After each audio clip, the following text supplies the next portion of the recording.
Yo, what's up, guys? Welcome to vlog number 57. I'm back to New York. I was in Texas and Arkansas for a couple of weeks, playing a bunch of gigs, and that's it. I'm here. I'm back home. It's nice. It's a good feeling. I think it's really nice weather. It was like 106 degrees in Texas, which was kind of wild. So this feels really nice.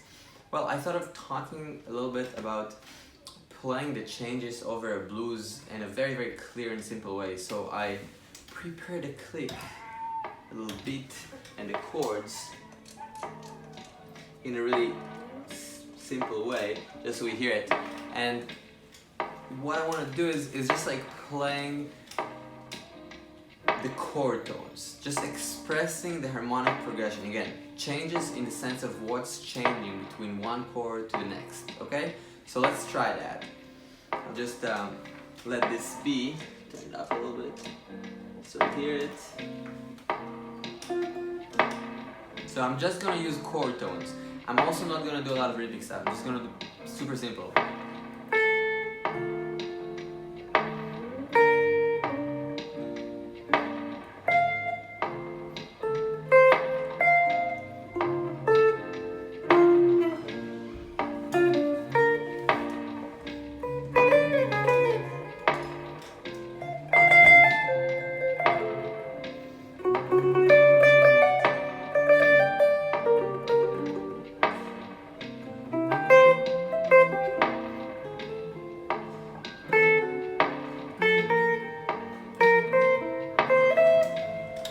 Okay, so right, I was just playing chord tones. There was nothing. I mean, there was one note that was not a chord tone. What was that? So except that, everything I played was not only chord tones. It was the triads, right? 1, 3, and 5 of the changes.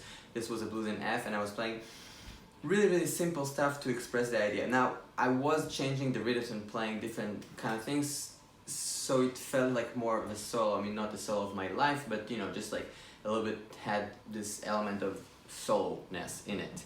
I think it's a really cool exercise to do this thing, but like taking off like the rhythmic element. I think in general it helps me when I'm trying to practice something, let's say playing the chord tones over, you know, a blues or any song, to just be really focused about the task in mind, right? So if that's what I'm doing, I'll try not to play quintuplets against it or some shit like that, because then I'm making it harder, and I'm gonna, you know, have more, basically I'm gonna not learn as quickly as possible the task that that is at hand.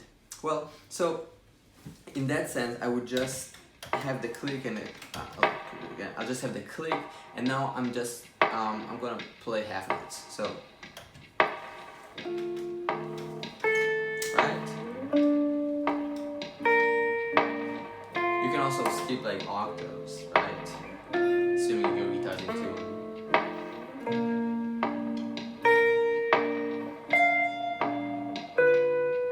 Just to see, you know, the notes, or the fretboard, and you can decide of like maybe some voice leading. So, you know, it seems simple, but in reality, I think like sometimes we're not seeing the fretboard as much as we want in certain areas. So we have those default things that we do, which are fine, but I think by kind of articulating the exercise in a very clear way, you say, okay, I'm just gonna stay in these 5 frets and play triads. It's not as simple.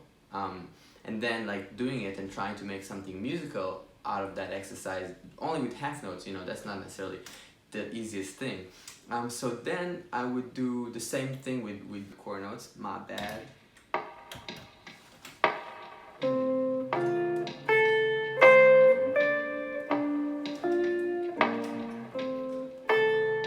And you can do a 2/5 if you want. Maybe not. Who knows?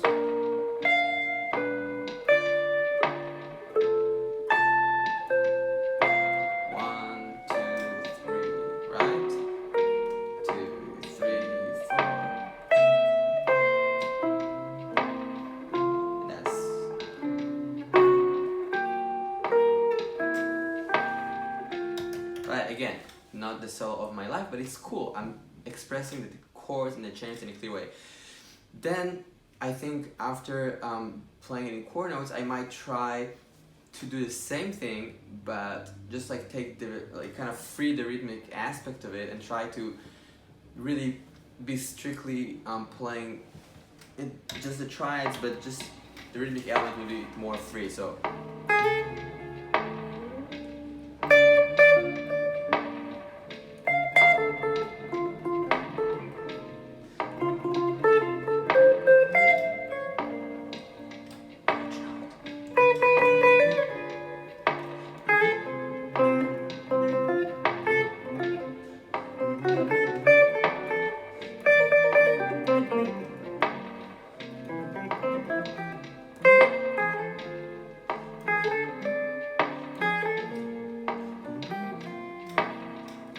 right, that four, that sus was not legal. I'm sorry.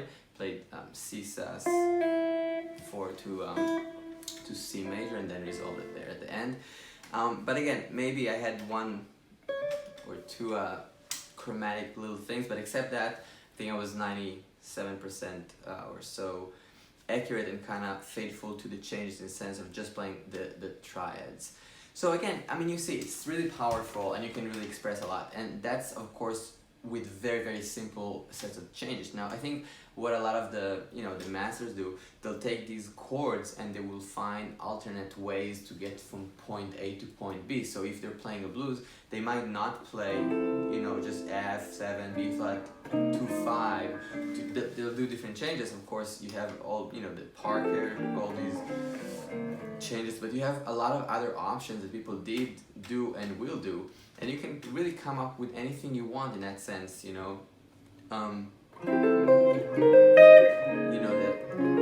kind of things. But it doesn't even have to be a jazz cliche. You can literally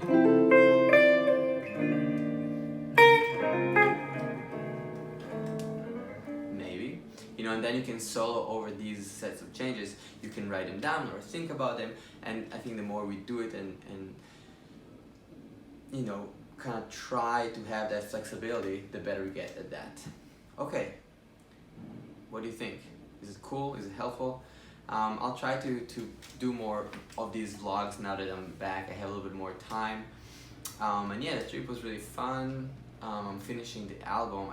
I said it a bunch of times, I know, but there's, just finishing the artwork right now and trying to set the date. Looks like it will be the first week of September. Yeah, I'm just excited. It's just a lot of work trying to figure all these things out. Yeah, that's it. I'll see you guys soon. Oh yeah, please comment, subscribe, and I'll start kind of doing the vlogs that you guys ask me more and more.